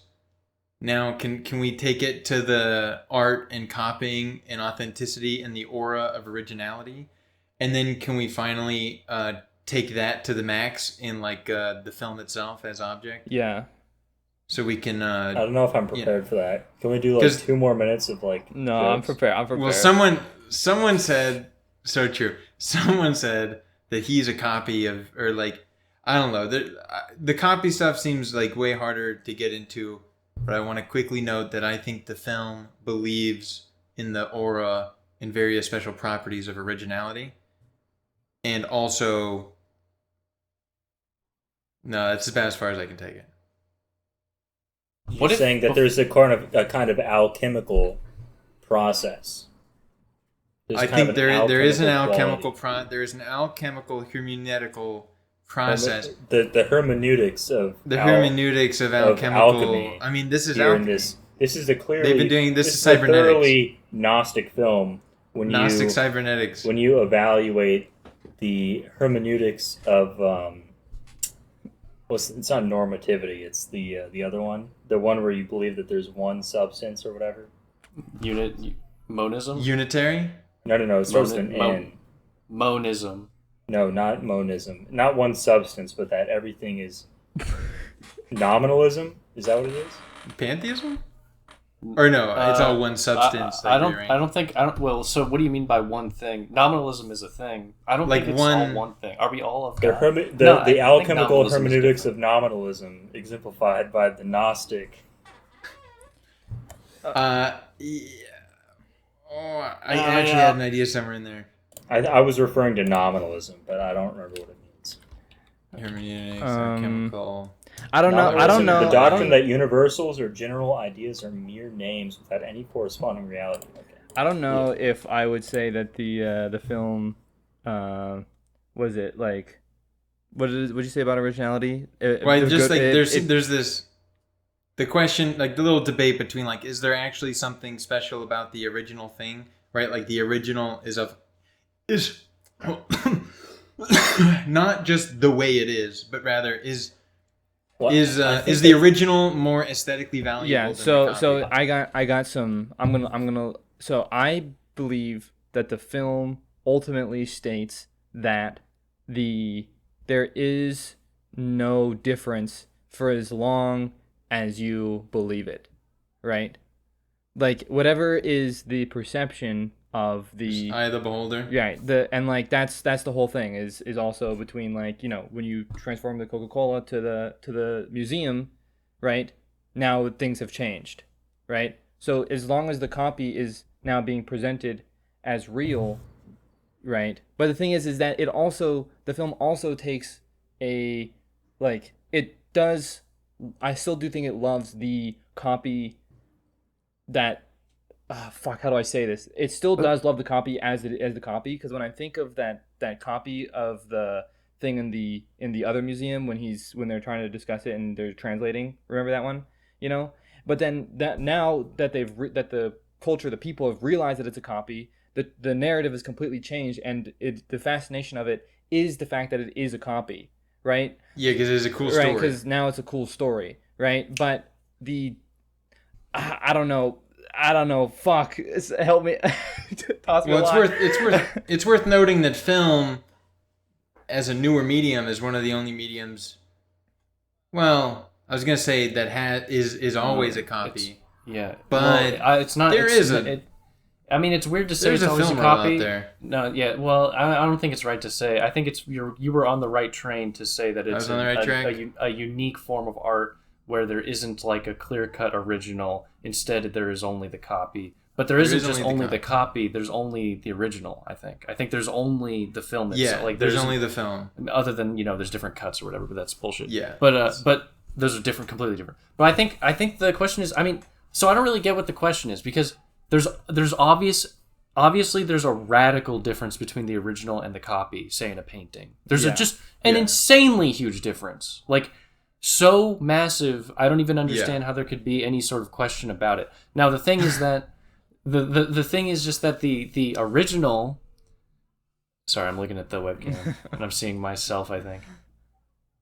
That the original. Yeah, I mean. Did I really derail that whole line? Here, let him go. Let him cook. Let him cook. Go, Steven. I'm trying to think. Fuck. That the. Like, I think one of the primary qualities that an original has is, even in the case of, like, we talk about the perception is mattering, the eye of the beholder. Okay, so say, I think even this, I don't know if they mentioned in this film, but I do think there's a story about the Mona Lisa as having been stolen. And so for, like, a period of time, there was a copy put up that was, like, shown as the original. And then at some point it was, like, so, but in my mind, the radical importance of the originality is that it has two things. The copy is also very unique. The copy has the possibility of being uncovered as not being the original. This is important. Mm-hmm. Originality is itself a quality, and it comes with it a certain level of affect that isn't just reducible to like I don't know, what it looks like or whatever. Like, it clearly has to do with a level of creation, you know, that it is a generated thing and it has a unique identity. But then the original also has this interesting property of being able to have been made into copies. This is also like a property that it has that the copy shares, but doesn't, like, it's not the same. Like, the original has the quality of being able to be made into like an infinite number of copies. The copies only can exist within a world where the copies already exist, so they only can be copied. And these qualities, while they're not very clear in terms of at any given moment when we're spectating it or something like that, you might just be looking at the image and just be in awe or whatever. I think when we come to find out that something was not the original where we thought it was, the reason we all have an intuitive affective response is because of these underlying like properties that are important. These underlying properties that are qualities only an original can have by virtue of being an original. Mm-hmm. Literally a qualia born out of its like born out of a non-material thing. Yes, It's just a property of it. By the definition of originality, by the emergence of originality as being a possible concept, this is like it that spawns the potential for other qualities and things like that. Mm-hmm. All right. Well, Jacob? Yeah, I think so. Yeah, everything Stephen you were saying was I agree with, and it's interesting. I guess maybe let's see if I fully understand what you're saying. Were you saying that like the value of an original is that it possesses this quality, like its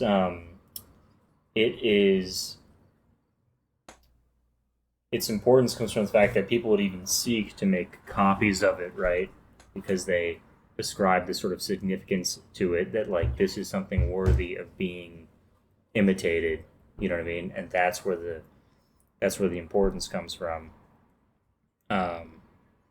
And then this whole concept of originality, I don't know, because we can kind of if you give it the genealogical treatment and you go back to okay, but what was the first piece of art? You know what I mean? And like, what is that?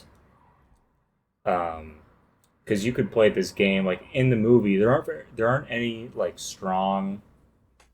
I don't think there's any. They don't really address this question strongly in the film. I think F for Fake did it better. Of like this whole idea, this whole question of like original, copy, etc. None of the dialogue in the film was like strongly addressing these arguments, but like rather they chose to show it.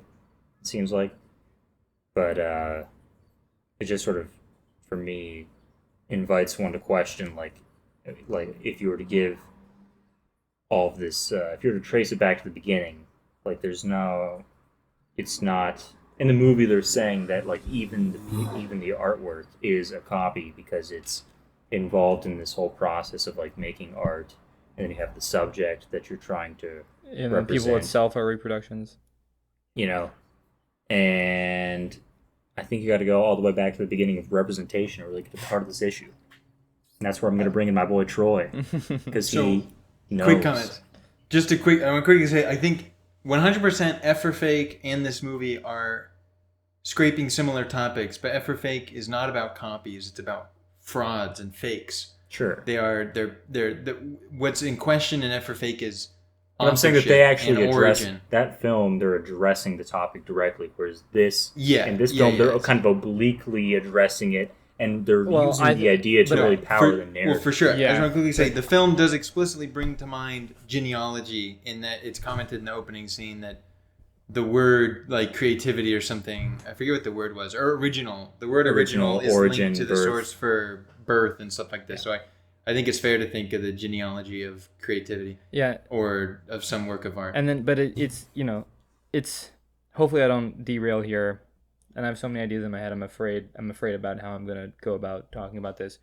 He goes in and he is explaining how when Elle, Julie Binoche, and her son were looking at the sculpture, and she told him that this isn't a replica, and he would look at it in absolute awe as if he was seeing like the real thing, right? And that's the whole perception thing, right? And then also, oh my god, I'm failing. That he goes and he calls the love that Julie Binoche's sister has, and she calls her the original. And Yeah. Also, her husband. Or no, the the husband is the sorry, original. the husband is the original, and also the fantasy of the love and the sort of role play of that is like trending towards some sort of what is also kind of like a copy. And I'm trying so hard to connect these things, and but the like true like originalness is like something that he considers to be like dumb and simple. Oh, dude, I can't do it. It's too much. It's too hot in my room. Keep going. We're all supportive. I'm literally sweating so much. Keep going. But then it, and so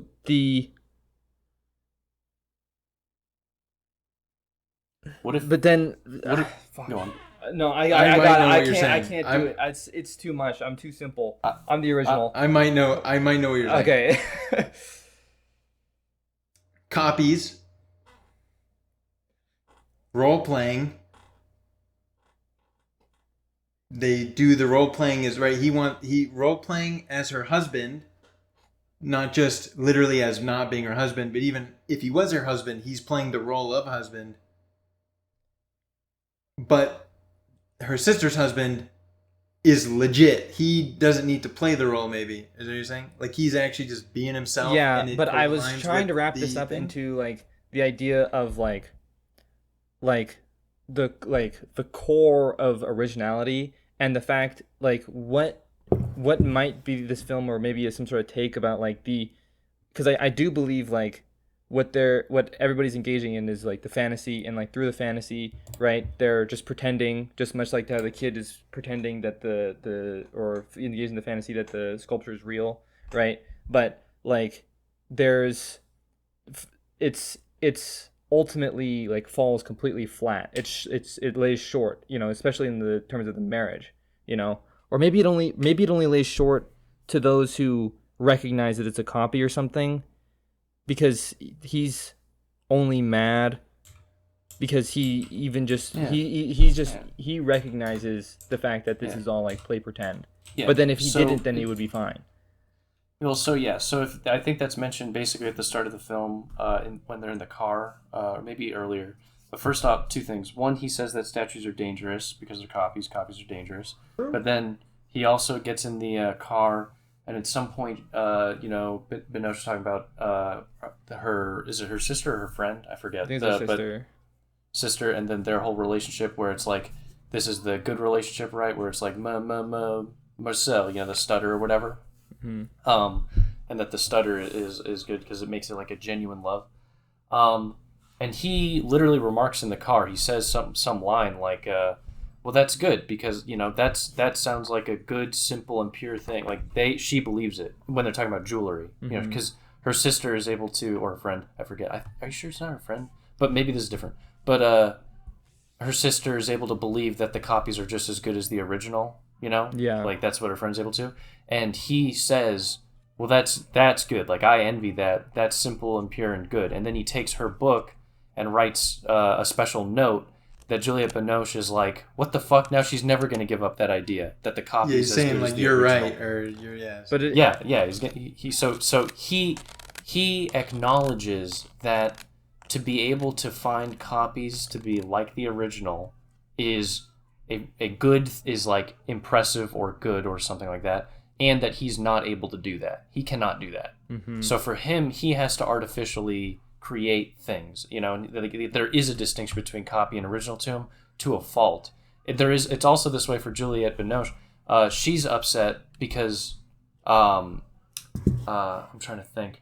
I feel like the whole film, she also wants this divide between fantasy and, well, we say fantasy as maybe copy, or like the idea of marriage as being the copy, the tradition of marriage or something. But the fantasy, we'll call it fantasy for now.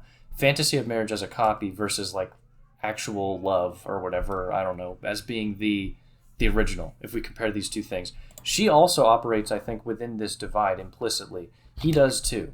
They both operate as if these are two categorically different things. And I think that the movie posits that if one can somehow not consider these as separate things, is at least a more like equable life where you're going to be led into some sort of, well, I'll use another word, equipoise, so some sort of like just nirvana like a better, not retarded, but like a non-thinking, non-consideration good state, if you don't see this as a radical distinction, but both of them do, and they can't avoid it. And I think that the movie might be also saying the same thing about art largely, maybe not, maybe this cues anybody to say something, I don't know, maybe just yeah. I like the idea that this like that you're saying marriage, like just marriage is a copy of love, but also like as a role one plays that is distinct from maybe what one ought to do. But I do have the feeling like something like he has the feeling like marriage is a role I can't play. But he thinks in the world is perhaps like all the men around him are perhaps suckers for it. Or no, not suckers, sorry. He envies all these men who seem to be able to play the role naturally. Yeah. But he cannot. Right. Rather, there's a conflict between the role of marriage, role of husband, and his true desires and feelings. But I think he fails to. Right. I think he fails to appreciate that it is that way for men. Like I think that like what broadly is being said. Right. So like broadly speaking, it broadly is that way. Yeah. Yes. I do. All this, I do all this think lowering and burden of beast. Like what he's failing to appreciate is it's not. Well, in some ways he appreciates it because he's saying being simple isn't so simple, and like he seems to appreciate that there's actually nothing simple about what he's doing. But I think he's failing to appreciate that. No, this is what it's like for men or something. But I don't know. I think that a lot of people, and I think that there are different, like the talk of the Coke bottle or whatever is very important because there's the Coke bottle, the Warhol, whatever. Mm-hmm. But there's just this idea that both the movie and just as we talk about it, like we do see marriage as necessitating a level of playing into the copy of love. Okay, like the marriage is a copy or something like that, or like one has to do it, or like that's just the role that everyone has to be in. But that he is occupying a position where he is super self-aware. Like I don't think that he's being uncharitable about the way that this is how all marriages act. I think he, like, first off, maybe you guys recall moments, maybe I don't recall them well enough, but does he ever mention, like, what is the rest of, like, who the fuck would want to marry this Juliette Binoche bitch? This bitch is a little too much. She is crazy. Too fast. She's also too many problems. Single mother. But, like, not only is she a single mother, the way she's going about introducing him to her role as motherhood, it's like, it's all so awful. Like there's no green light to marry this woman other than I guess she's pretty like smart. She's like eloquent at times, so that's good. But like this, like he doesn't have to be in a position where he is rejecting marriage altogether to be rejecting Juliette Binoche's fantasy of marriage, because like he wouldn't want to. He hasn't committed to other women. It's true, but like that doesn't mean he wants like he can have some sort of.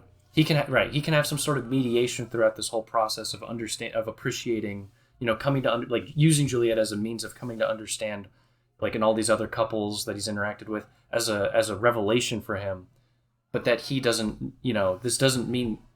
All I'm saying is that I think he's actually grown significantly by the end, and his view on love has at least been altered, if not a radical turnaround or something like that, copies and marriage and stuff. But that this doesn't mean this does not mean that he would marry Julie. There's no reason you would ever. This marriage is horrible. Mm-hmm. Marrying her is not an option. Well, he's already married to her and has been for 15 years. Sorry, bud. I think, which honestly is probably he's got a train to catch of like feeling at every moment or maybe feeling like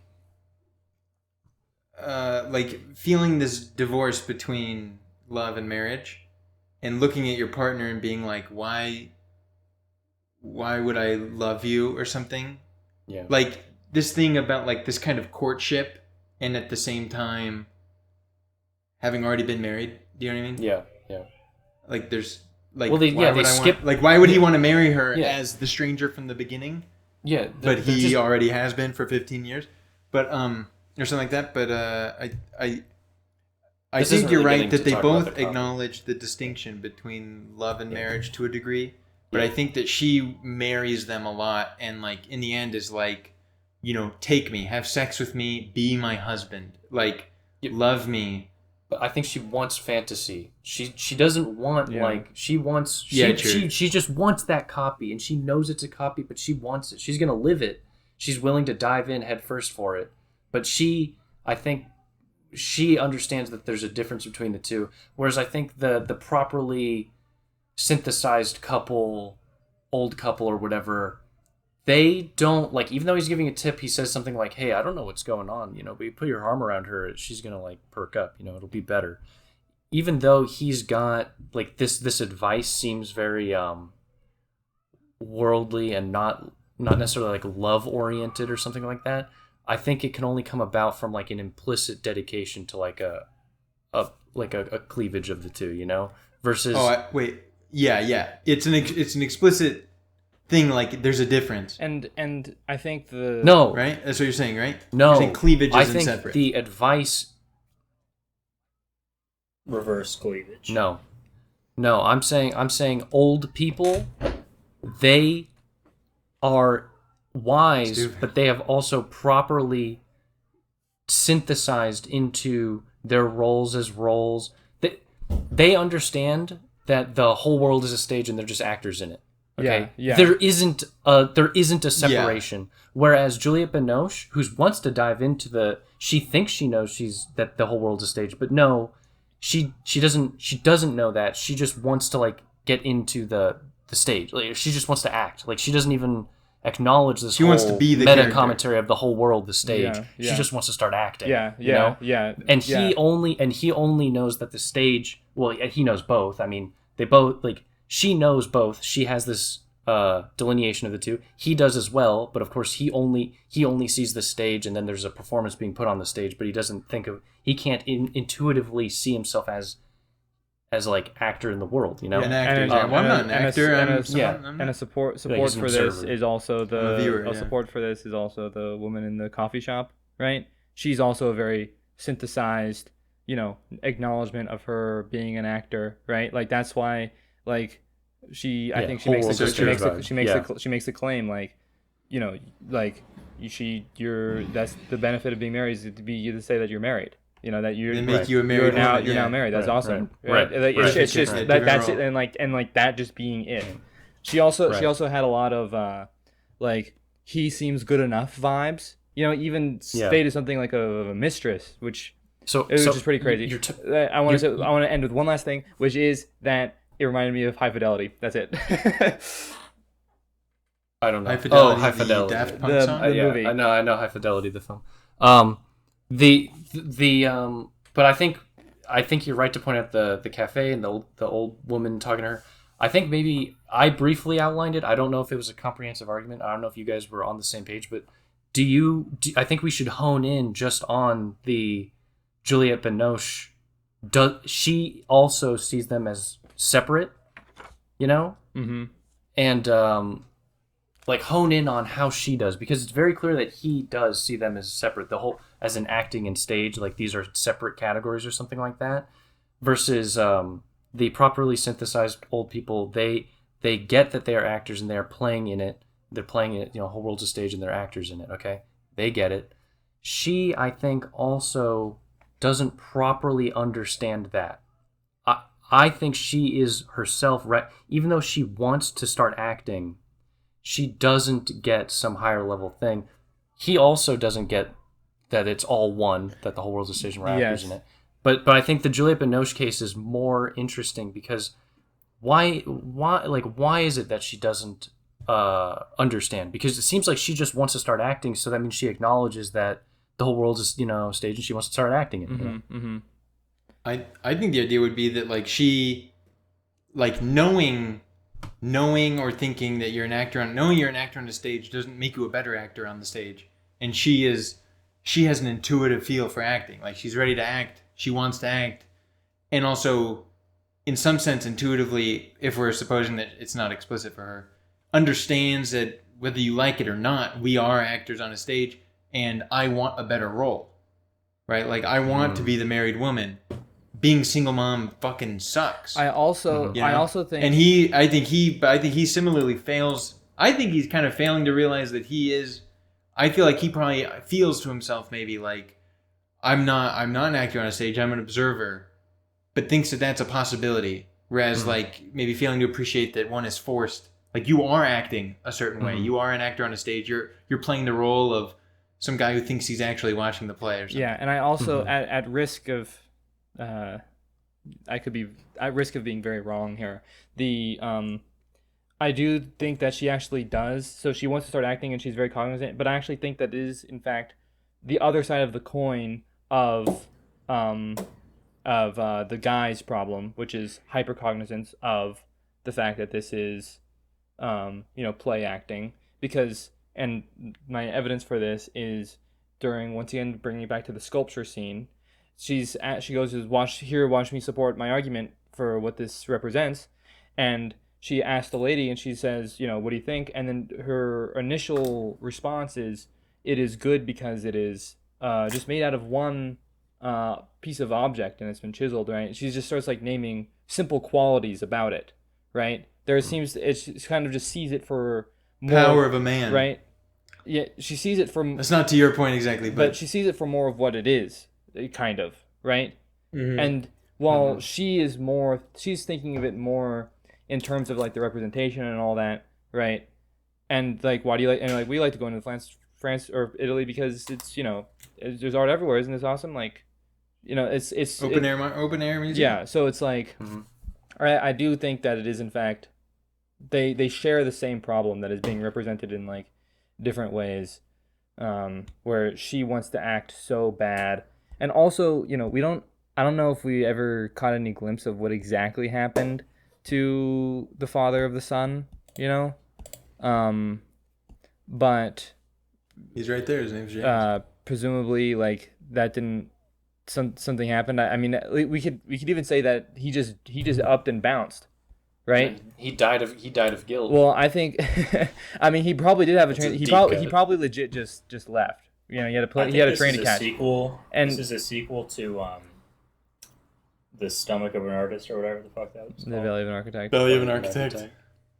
Stomach of an Artist. So anyway, in her marriage, like she just wanted to act, and then when it all fell apart, she didn't get to act anymore, and she didn't get to over time have an appropriate synthesis, while her husband never wanted to act in the first place. I'm acting. I'm gonna act. I think I forget if it was Brody or Troy who said this, but just that this whole like asking for another role, that's like that very much. She's being forced to play the role of single mother. Yeah, and so, but what's crazy is that when you ask for a different role, you're doing it in a conscious way such that you're circumventing being an actor. If we continue the analogy, like if you were if you're like method acting or whatever, okay. And you were like, you started like, you break character. You can't do that. But what all this taking the analogy this far, the only thing I'm trying to illustrate is that this cognizance of acting, this is too separated. This is too aware of what's going on. I mean, it makes sense given her situation to want to do this and that she has to take like conscious steps or something. But that this is not what any of these couples we've seen doing stuff. The old couple, maybe they did at one point. We don't know. We don't know their history. But they seem to be properly just within a role and content with it. They're not vying for different roles. Because they like their role, right? Presumably. Well, sure, but to some extent, this is like a tragedy. I mean, this film really is kind of just a fucking tragedy. It's very little good, like it's No, very it much is like not a a happy tragedy. film. Yeah, and I think ultimately they're like the tragedy of like single motherhood in general or something like that is you are put into a position where you would have to like become an active pursuer of a different role, or else you're going to be locked into that role forever. And Yeah. this is not what a functioning couple is. Of course, maybe the single mother could one day become a functioning couple if things pan out correctly, she meets the right Cleans her person. act up. But well, just but like if things happen correctly, right? If you don't try and go for this guy James who clearly doesn't want it, Yeah. like there's a world where maybe they could end up as a couple, but like when you're not in a like once you've been, I mean, you just break it this way: once you've been divorced or like you have your heart broken, even okay, when you have some radical disenfranchisement that happens, now love has to become a conscious thing, and this radically change, like it has to become a copy, not the original. And I think that might be like kind of in line with the commentary they're trying to make with the whole copy and original, but that it just radically changes how you're going to interact with anyone and how you treat relationships. It can likely never be the same again, unless there's like a spark or some radical glimpse of the Lacanian real, some moment where like some crazy thing happens and you fall in love. Actually, you're not going to get there by just playing the role. Whole world's a stage and we're all actors in it, but that doesn't fucking mean that we all know that we're actors in it all the time and we're vying for different roles and we're all in a play troupe and we've got that's like that's like part of your being. That's not, it can't be something that you're like constantly cognizant of and expect for the insight to hold as true or something like that. Life is, after all, a walking shadow, a poor player who struts and frets his hour upon the stage and then is heard no more. So hacking true. We got to wrap this up. I got to go. True. Okay. I'm going bowling. Bowling at 7 p.m. That's At right, 10, baby. at 10 p.m. Bowling on a Saturday at 7 p.m.? How'd you swing that? Yeah, so true. Uh, Sorry, I don't mean to shut it down, but I got it. it's okay. Bowling That's Green. fine. All right, Our you know our what shit to do. sucked, bro. Our Dude, insights I sucked. think- I'm gonna listen to this again. I love listening to our podcast. I think don't this care is how a top bad they go. pod. Oh, think really? I don't care. I It's thought, not I as thought funny. it was epic. I thought I thought it was actually really good. I thought we could. The start was very I strong. thought this one's scrappable. Dude, holy Yeah, I shit. thought this one. You're was literally low, insane. Low mid. You guys I are thought out this of your one was mind. low. Yeah, we had such a strong start. We came out of the gate hot. I blew it. I'm Look, gonna listen either back way- to this and cringe Brody, so hard. Blew it. Brody, it's Brody. okay. Like Brody, I'm I excited to thought- have it. I No thought matter you were what, really onto something. I'm always excited to have the podcast to listen to them, just to hear our voices. I love it. Man, I love it. Listen, I think blew this it. was I'm so strong. sad. Brody, I it's think we all had right. such a- Sometimes I should have wrote an sometimes you essay just first. Sometimes you just have a bad pod, okay? Shake it up. Such a strong opening. I can't believe you guys don't feel good about this. I'm in agreement. I think this was awesome. Let's start with Troy's Steven. score first. No, that's not how it works. Okay, Steven's score first. Steven's score is 3.9.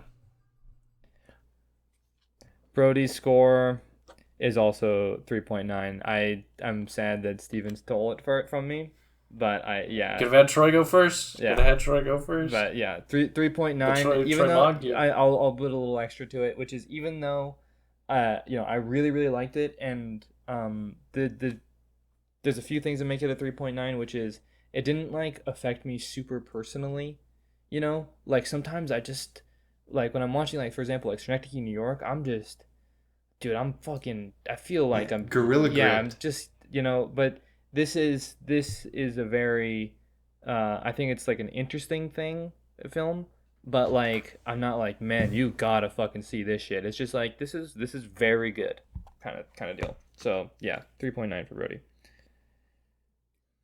Juliette Binoche seduces my mind with this eviscerating and totally captivating romantic vignette. Okay? Again, returning to the Binoche question, her feet, her calves, they're looking pretty good in this film. I gotta say that I was, I'm buying tickets. I'm buying tickets to the gun show. Alright? The guns. The guns being her feet. Jesus. In addition, I enjoyed the themes. I liked the character. Any sort of talk about art and, originality, representation, fucking, I'm here for it. Furthermore, I think French is a beautiful language. I enjoyed listening to people speak French, and it actually had me thinking, I have to return to my roots here. So true. And I got to pick up the French grammar books. My ancestors. So fucking true. And then an addendum to that is same thing with Italian. Mi bianchi, mi a mi, ba ba ba ba ba. It's like, okay, I'm here for it. Ultimately, love is a lie, and And women are crazy. It's a tragedy that we have to commune with each other as sexes. So true. Really, Really men do. should be out in the fields With their boys. picking berries and bodybuilding, and women they should be doing whatever the hell they think is interesting. And never the two shall meet. And they should only meet on a full moon in the middle of the night to copulate, and that's it. Anyway, I've been pretty long-winded here. I'm going to rate it a 4.4. Whoa! Alright. A must watch. Alright, if you guys will permit me some crazy license here, I wrote down a few notes for my motorcycle license. Alright, here, I've got something written. The cloud with its cold, damp skin has embraced the sky tightly. The leafless orchard is alone day and night with his pure and sad silence. Its lyre is the rain, and his song the wind. Its garment is of nudity cloak. And if another garment it must wear, let it warp and woof be woven by golden ray. They can grow or not grow, wherever they want or don't. There is neither a gardener nor a passerby. The depressed orchard expects no spring.